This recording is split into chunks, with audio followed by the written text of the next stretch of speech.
So I want to talk to you about Dave Ramsey's Baby Steps. And the reason why is those are the steps we actually used to pay off $52,000 in consumer debt in 18 months. But before we get into that, make sure to subscribe to this channel and hit the notification button next to it if you want to be notified of future videos.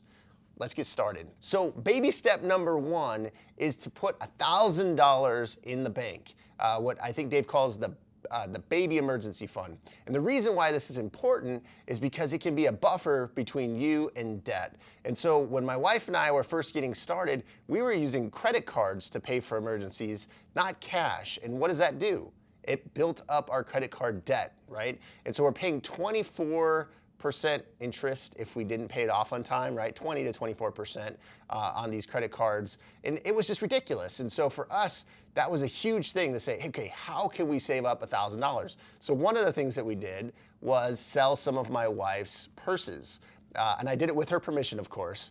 But she had some purses that she didn't want anymore. And so on eBay, we listed, I think it was a Coach purse, and got 100, 150 bucks, whatever it was for it, which is an enormous amount of money, right? When you're like, oh my gosh, this thing's sitting in a closet. Like, I wonder what else is there that we could sell to be able to come up with the money. Another thing that we sold was the Rock Band set for Wii. So it had the drum set and the guitar.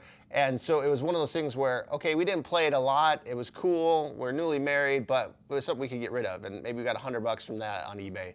So one of the things that I encourage you to do, if you're at baby step one of saving $1,000, is look around your house. What could you sell to come up with $1,000 quickly? So that's baby step one. Baby step two then is paying off your debt, your non-mortgage debt, using the debt snowball system, which is paying your debts off smallest to largest, regardless of the interest rate.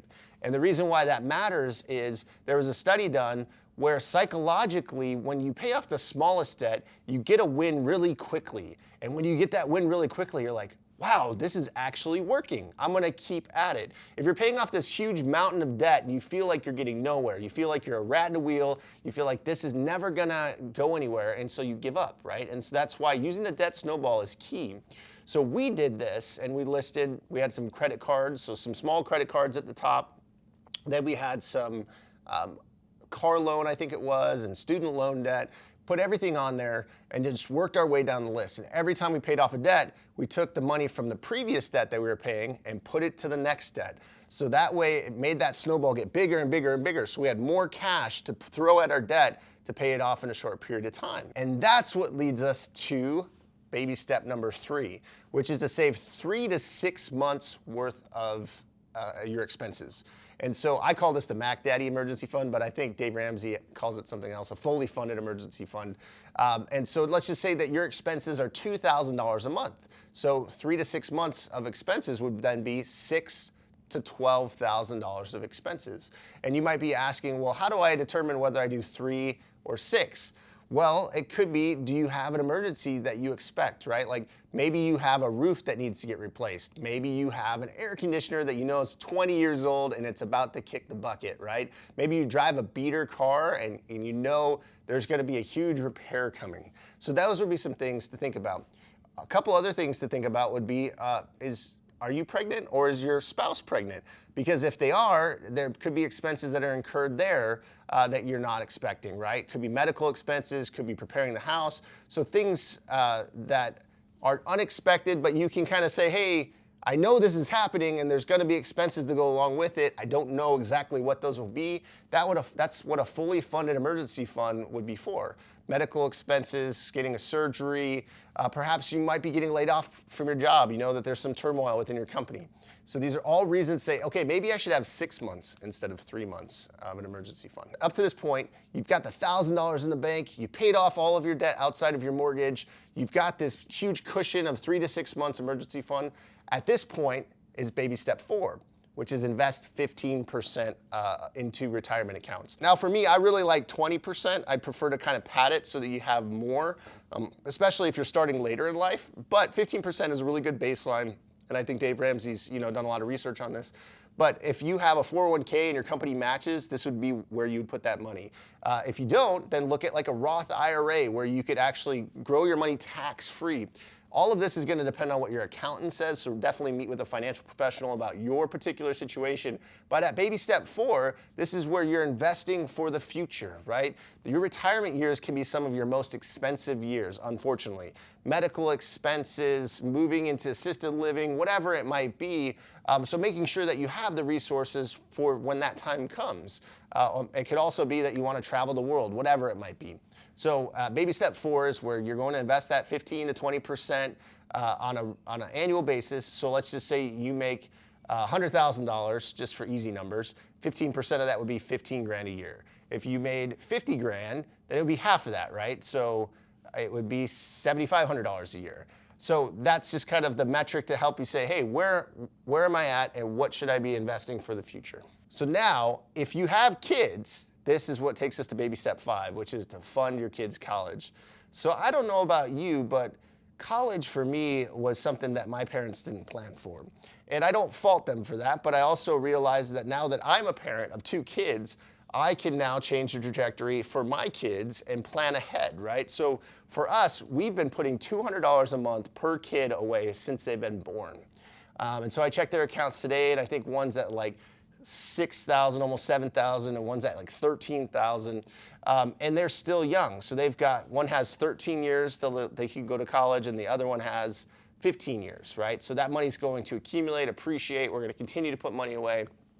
Another thing that I do personally is when we get cash gifts from holidays and birthdays, I will also put that money into their college fund. So that's just another way to kind of boost it up and to help expedite the growth of those college funds. The reason why this is important is, I don't know if you noticed this, but college is getting really expensive. And so this is a way for you to kind of ensure that your kids have some resources to go towards it. I will say now personally, I'm not planning on funding 100% of my kids' college, because you might be doing the math and saying, I don't think $200 a month is going to cut it. And that's actually intentional on our part. What I prefer my kids to do is to work hard in school, to be able to get some scholarships. Potentially, maybe they're going to have to work a part-time job in college, and I'm okay with that. I did that. But the reality is I don't want to just hand 100% to them. I want them to have some skin in the game. And so for us, we're going to do the best we can to kind of offset that college cost, but we're also going to teach them to be able to be resourceful and figure out ways to pay for college that we don't cover.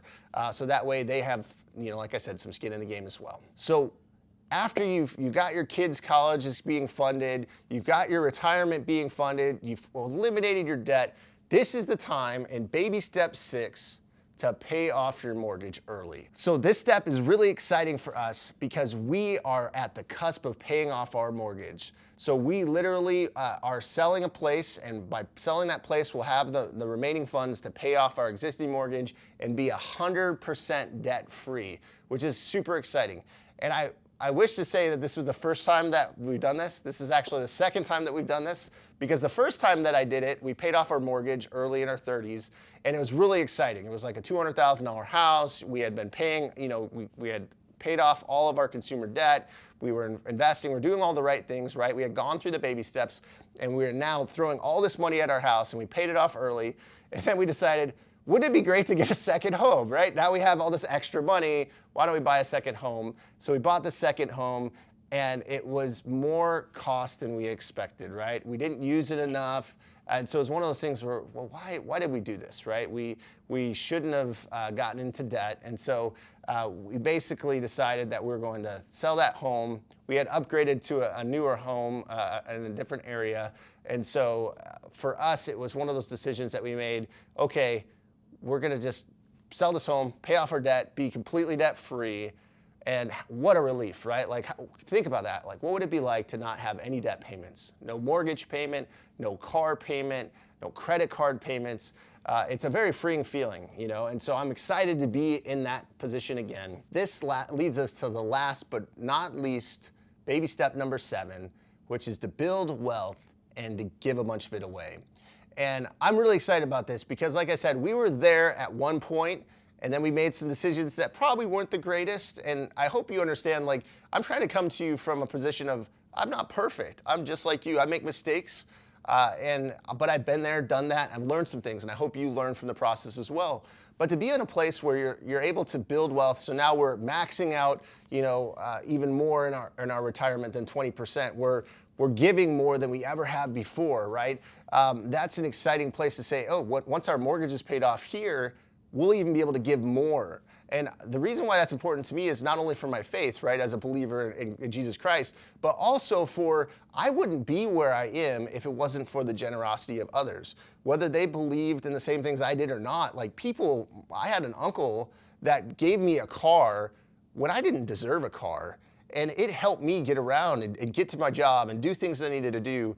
And it was one of those things that just always stuck with me, right? And so for me to be able to say, hey, if I have the ability to give and an opportunity comes, I want to have the resources and have open hands to be able to do it. I love Dave Ramsey uses this analogy of a dog. Like if you hold a fist to a dog, that's actually, he's not going to come to you, right? That's kind of an aggressive sign. But if you hold a hand out, right, like a dog will come up to you and they see that as, hey, this is someone that's open, that's receptive, right? And so it's just how much more with our money. If we have an open or a closed fist, money can't flow through that. If we have an open hand, it can, right? And so I just love that analogy. Really, I hope that you took from this that Dave Ramsey Baby Steps actually do work. We're living proof of that, and there's millions of other people too that are proof of that. So if you found this video helpful, please hit the like button. Also, if you've tried the baby steps, let me know your experience in the comments below. I'd love to hear about it. Thanks for watching.